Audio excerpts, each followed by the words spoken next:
Hello. Today I'm continuing my work on the American Revolution, reading from my paper. The first episode we did was on the build-up to the American Revolution, with the British taxing the colonies and the colonies' anger in forming a Continental Congress, 1 and 2, and finally voting on July 2nd of 1776 for the Declaration of Independence, declaring independence. The second episode we just completed was basically on the war itself, which had actually begun in April 1775 at Lexington and Concord, while the Continental Congress was still in session deciding what to do. Then we covered the war from the northern section, from New England, starting in Boston, the Revolutionary War against Britain, and then going down through New York and New Jersey and Pennsylvania campaign, a little talk about Saratoga going on at the same time, up toward Canada and Albany. And then the final section where the British shifted their attention to South Carolina and Virginia, ending up in Yorktown in 1781. So we did that, and today I'm going to talk about another part of the American Revolution, now that we've covered the war in brief. And that is the Civil War that was going on within the Revolution at the same time. The Revolutionary was a war, but it was also a civil war within a war of American colonists against American colonists. Those who supported the British, the Tories, of course, and those who were opposed to the British and wanted American independence, the Patriots, as we call them. So that's where we are now, and I'll read from my paper, if you don't mind.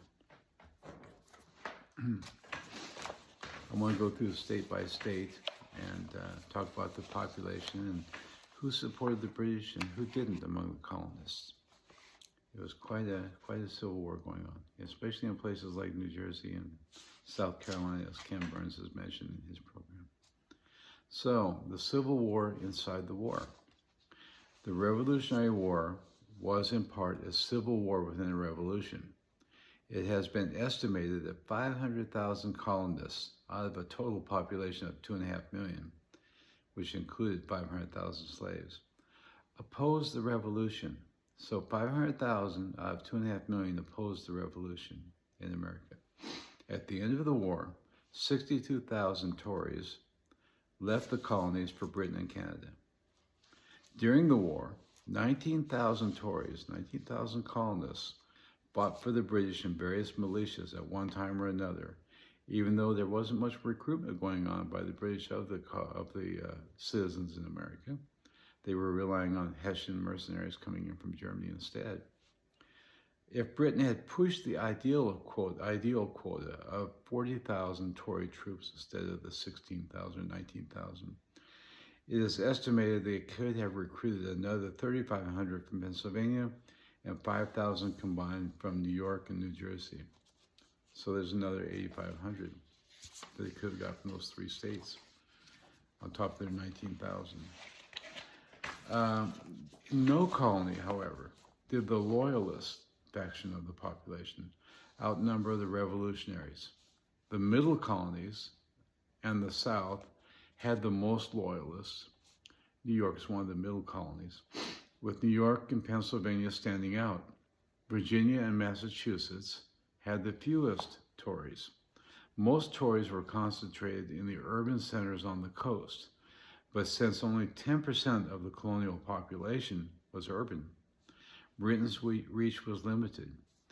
After independence was declared, the Loyalists were actually treated as traitors, and they were persecuted during the war, causing potential Loyalists to remain passive. They were afraid that if they supported Britain, that their neighbors would come down on them pretty hard, and they did. Loyalists came from no particular group, although support came mainly from royal office holders and traders who relied on Britain, and from large landowners, particularly in the north, and from the Scotch, Irish, and pacifistic Quakers and some German sects, primarily in Pennsylvania, and some Anglican clergy. Let's take it region by region. We have we had New England, and we got the middle states, and then we got the southern states of the 13 colonies, New England. New England was overwhelmingly supportive of the revolution, with pockets of resistance in Connecticut and Rhode Island. Massachusetts was the most strongly patriotic area, composed of Congregationalist Whigs who believed strongly in individual freedom. Similarly, in New Hampshire, Loyalist support was very weak from the start. Rhode Island was also weak, and like Virginia, it had been a virtually self-governing republic for a long time, with few ties to the British monarchy. Except for a small, wealthy group, the mass of Rhode Island's population, especially in the hinterland, was patriotic. Newport, Rhode Island, was a bit Tory, being a trade center with Britain and occupied by British troops and the Navy for most of the war. In Connecticut, the Tories were weak but active. For 150 years, Connecticut too had been virtually independent, and republicanism, weak philosophy, anti-monarchy philosophy, was well established. Only Fairfield County in Connecticut was somewhat loyalist, being close to New York and far from Massachusetts. Let's talk a bit the middle states. The middle states, which we usually consider Maryland and New Jersey and Delaware and Pennsylvania, sometimes called the Loyalist stronghold. New York was dominated by rich merchants and Dutch families on the Hudson River. Rural New York was conservative, with semi-feudal landowning system there. No vigorous local government and no town meetings, and therefore no Sam Adams or John Hancock. Few New Yorkers entered military service for George Washington, providing only 18,000 soldiers versus, say, 67,000 from Massachusetts for George Washington. Hamilton, Alexander Hamilton, a New Yorker himself, estimated in 1775, at the start of the war, that one half of New York's population was Tory, pro-British. By 1782, he said 1/3 still harbored secret wishes in support of the British. That's at the end of the war. Started out with 1/2 and then went down to 1/3. Of the state's estimated 90,000 loyalists, 35,000 departed for Britain after the war. New York was opulent and Anglican, where Boston was pious and Whig. And there was always a rivalry between the two, by the way. New York harbored an early mistrust of Boston's zealous Republicans and didn't support Massachusetts' call for a boycott of British goods after the coercive acts. Things changed somewhat after the Battle of Lexington, when the New York population evidenced a spirit of rebellion and real power shifted to the Whigs, even though the Loyalists controlled the state government and assembly. And there were many Tory militias throughout the state. This is after the Battle of Lexington. New York was not disloyal, but it was to the George Washington. But it was the British commercial center in the colonies, sending a divided delegation to the Continental Congress and abstaining on independence. You remember, in the final vote, 12-4, one abstention. That was New York. It was divided 2-2 in the delegates. New Jersey was the heir of New York, the scion of New York, and dependent politically on New York, as if it was annexed to New York. And it had a strong loyalist governor, William Franklin, Ben Franklin's son, who Ben Franklin didn't get along with over this, and eventually left the colonies at the end of the war.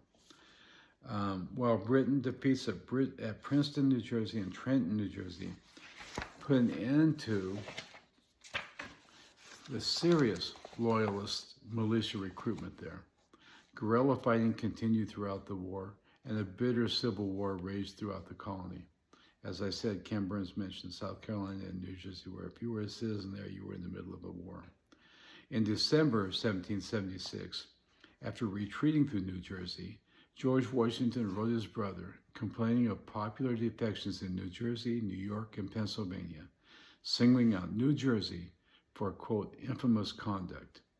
Instead of turning out to defend the country, the new colonies, and afford aid to the new Continental Army, Washington wrote, the locals are submitting as fast as possible, submitting to the British. The northern part of New Jersey, closest to New York, was the most loyalist section, British loyalists. Like Western Connecticut, it was partially occupied by Britain for a long time. New Jersey's support for Britain withered over time due to Hessian behavior there when they were seizing and destroying property. And although loyalists were quite strong, their strength did not lie in the political leadership of the state. There was no public, there was no public opposition to patriotic movements, and the loyalist Governor Franklin had little support. Pennsylvania, now we shift to Pennsylvania. It's a complicated situation in Pennsylvania. It's the capital of the colonies. Pennsylvania was neutral.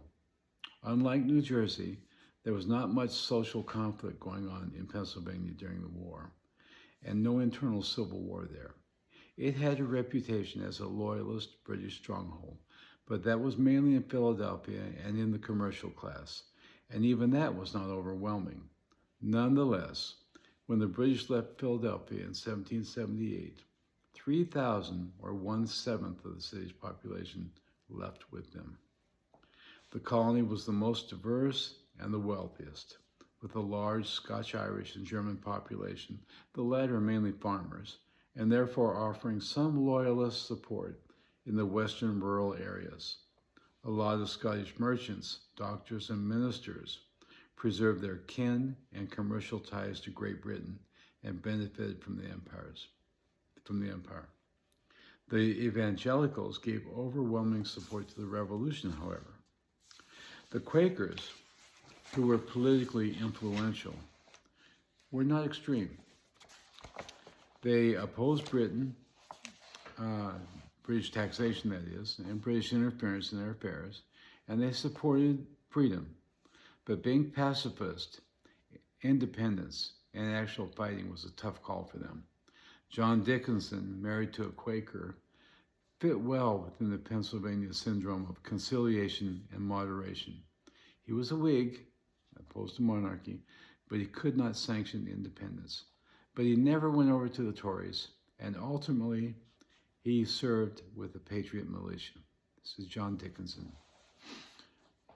You remember, he's the one that argued for moderation in dealing with Britain, submitting the Olive Branch proposal. He tried to hold out to stay with Britain as long as he could. So Boston was Puritan and patriotic. Philadelphia, with its grid square streets and its Quakers, was more unpretentious, diligent, tolerant, and composed. The Patriots' difficulty in Pennsylvania was not outright resistance or support for Britain. It was more in overcoming Quaker and commercial neutrality, winning the Conservative State Assembly, and convincing the frugal merchants and farmers to stop selling their livestock, goods, and produce to the British for high dollar rather than to Washington's starving army. You remember I told you during the war, Washington got Nathanael Greene to go up to Pennsylvania and change that situation. People no longer would be selling their products to the British.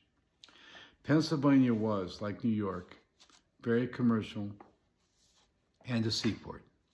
Politically, it was run by a monarchy in miniature with proprietary governors who were descendants of the Quaker William Penn.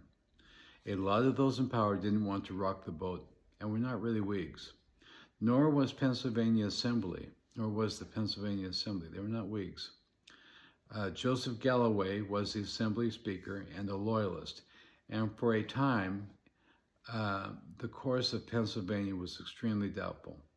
When Massachusetts called for a boycott of British goods after the Townshend Act, Pennsylvania delayed the boycott for a year. However, Pennsylvania was also the capital of the Revolution, and Pennsylvania had a large Whig populace. The Conservative State Assembly could not hold back for long the colony's great Whig leaders. Men like Ben Franklin, Robert Morris, John Dickinson came along, Ben Rush, Josiah Wilson. So these people started taking over the assembly and changing Pennsylvania's politics. Maryland, shift to Maryland now. Maryland, interestingly, was patriotic from the beginning and sent 12,000 troops to George Washington's army. Britain thought this would be a loyalist place. Loyalists in the colony were a small minority who were reviled. They tended to be wealthy planters and merchants, royal office holders, or professionals in the urban centers. Like the Virginia ruling classes, the Maryland landed aristocracy had held power for some time and had defended it from British and Tory influence. Unlike the other British proprietary states, the Calvert Royal Charter in Maryland gave the colony greater independence early on from the crown, so they were used to being independent from Britain, offering it free and absolute power to make its own laws.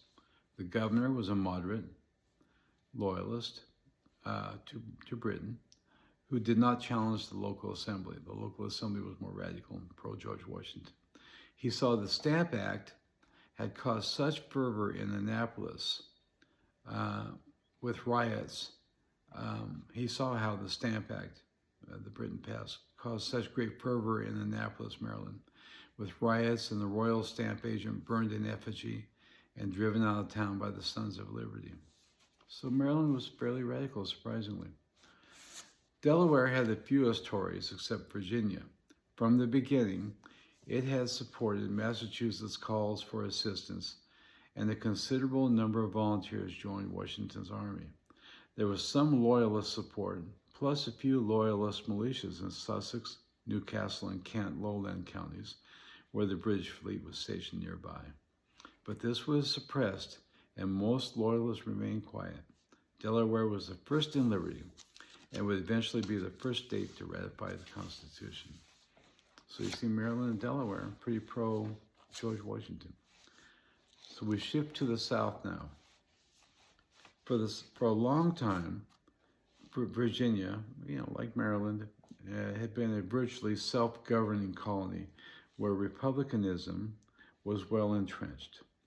Like New York, it was a ruling feudal aristocracy, but unlike New York, most landowners favored the revolutionary movement and were ready to dissolve relations with Britain by the time of the first British Stamp Act of 1765. Virginia traders, businessmen, who tended to have the most loyalist sympathies, had little influence in the colony, and the populace trusted and followed their Tidewater plantation leaders who had been educated by Enlightenment scholars. Along with Massachusetts and Connecticut, Virginia sent the most troops to the Revolution, 20,000 out of their quota of 48,000. You remember under the Articles of Confederation, each state could decide on their own how much they're going to support George Washington's army and support the Continental Congress. And some states didn't provide much help at all. And so you see there was a quota of 48,000. They provided 20,000, which is the most troops of any state.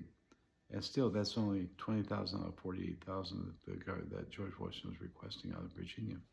So that at the end of the war, George Washington was going to take care of this situation. He couldn't get any money to support. He couldn't get any supplies. His army was starving and running out of ammunition, running out of volunteers. And the states under the Articles of Confederation would not help him. Not much. He'll take care of that later on after the war is over. Nonetheless, there was some divisions in Virginia among the elites, including the powerful Randolph family, and Virginia's delegation to Philadelphia was divided, and the votes for independence were close. The population also tended to be passive during British military campaigns in Virginia, and when Governor Thomas Jefferson needed help, there wasn't much forthcoming. The Loyalists kept their heads down, but at the end of the war, 8,000 Virginians left for the Indies, Canada, and Britain. So there were a lot of Loyalists in Virginia, but they kept their heads down. And the Virginia Tidewater aristocracy, basically, Washington and Jefferson and Mason and Patrick Henry, all these people, they called the shots. They were educated in Scotland, like Ben Rush of Pennsylvania, and had contact with the Enlightenment philosophers, where our revolutionary ideas came from. North Carolina had numerous Scottish descendants and merchants, in addition to some Anglican and Presbyterian clergy, and these were often loyal to Britain, the Anglican. It also raised 8 significant Tory militias, mainly among the Highland Scots, and a number of smaller militias, some of which followed British General Cornwallis to Yorktown. So North Carolina had a pretty strong Anglican and British population that supported the Tories and the British.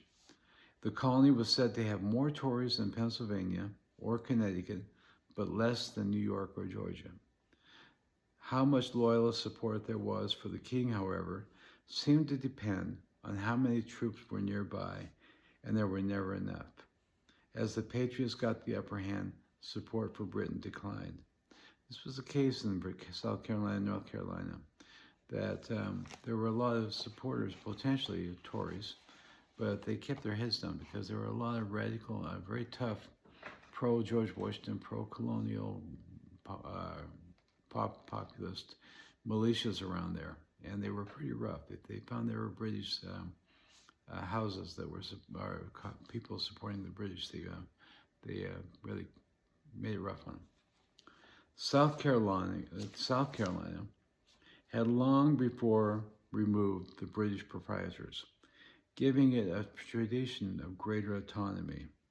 And as in Virginia, it had a long history of Republican government of running themselves. Whig support was strong with the ruling Whig-educated aristocracy in South Carolina, with the influential Pinckney, Middleton, Rutledge, and Lawrence families actively fighting on the patriotic side. Nonetheless, there was a considerable loyalist support, British support in Charleston, which was a major British commercial port. And Charleston, this commercial center for the British, was occupied by the British for 2 years during the war. And in the backcountry as well, it seems that Tory recruitment in South Carolina outpaced Patriot militia recruitment in areas like 96, which we'll hear about later. This changed after the Battle of Kings Mountain, where the Tory militias were defeated by the pro-Washington militias. The low-country rice plantation areas near the coast and rivers were patriotic and ruled by strong patriotic militias that seemed to outfight the loyalist ones. So basically in South Carolina, you got the patriotic militias outfighting the loyalist or Tory militias. For a while it wasn't that way, but it changed. And the Over-Mountain men came in from North Carolina and on the border of Tennessee and so forth, and sort of piled on into the British Tory, defeated the British Tory militias at Kings Mountain and later at Cowpens. In both of the Carolinas, the Whigs and Tories waged a war of extermination through the numerous militias on each side. War of extermination. That's why they kept their heads down. There were intense battles in the backcountry regions from Virginia to Georgia, some based on local rivalries, with the sides using force to settle old scores. In the final analysis, Britain did not discover widespread, the Tory support was not widespread they expected in the South. Even though there was considerable loyalist population, perhaps most anywhere, and the behavior of British troops down there did not help their cause. You remember British General Tarleton was brutal. Georgia had a considerable loyalist support, estimated to be 1/2 the population. Like we said, maybe the most loyal, due to British fleet presence, the colony's reliance on trade with London, and the need for the king to keep Native American tribes under control. Georgia was isolated, far from the patriotic forces, and a place to which the expelled South Carolina Tories gravitated. So we have covered now the civil war within the revolution, to give you an idea of it. Later on, we'll talk about more when we go through state by state the influential founding fathers and their personal feelings on both sides. So the next lecture, we'll turn to phase 2. Now that the war is over, the Civil War is over too, obviously, and now that we are operating in the Declaration of Independence, we're still dealing with the Articles of Confederation, which were voted into law to run the country. It's our Constitution as of 1781, and so they're going to have to do something about that. And we'll talk about that in phase 2, how they get rid of the Articles of Confederation and how they form a new constitution, the people that do it. It's a new generation, and how they not only do that, but they get it ratified by each state. They have to have a majority of states ratify it. And so we'll talk about now, we've moved from the independence and getting the Declaration of Independence and declaring independence and winning the war now. Now we have the hard job starts. And now the hard job is going to be drafting a new constitution, because a lot of the people that fought against the British, against the monarchy and the revolution and supported it, they still didn't want a powerful federal government. They don't want George Washington becoming a king. They don't want monarchy in America. They're terribly afraid of that. That's what they fought against. And they going to demand a Bill of Rights in the Constitution. There's going to be a lot of fighting over the Constitution, as we will see. That's our next presentation. Thank you.